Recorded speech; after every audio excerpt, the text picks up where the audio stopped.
Ponnani MI training കോളേജിൽ ദ്വിദിന ദേശീയ സെമിനാർ സംഘടിപ്പിച്ചു. Council for teacher education federation കേരളയുമായി ചേർന്നാണ് സെമിനാർ ഒരുക്കിയത്. വികസിത ഭാരതം 2047-നായുള്ള അധ്യാപക വിദ്യാഭ്യാസത്തിന്റെ പരിവർത്തനം എന്ന വിഷയത്തിലായിരുന്നു സെമിനാർ.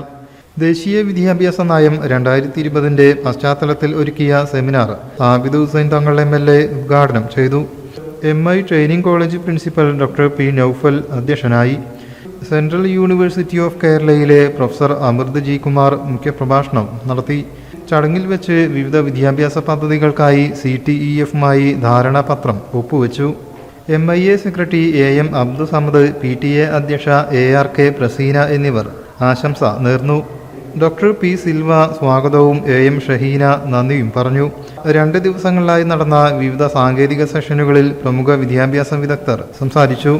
വിവിധ സർവകലാശാലകളിൽ നിന്നുള്ള ഗവേഷകരും വിദ്യാർത്ഥികളും തങ്ങളുടെ പ്രബന്ധങ്ങൾ അവതരിപ്പിച്ചു. സമാപന സമ്മേളനത്തിൽ IQAC coordinator doctor Ramitha Rahman seminar report അവതരിപ്പിച്ചു. News desk, media vision. Bridal craft, the wedding mall, Pan Bazaar, Tirur.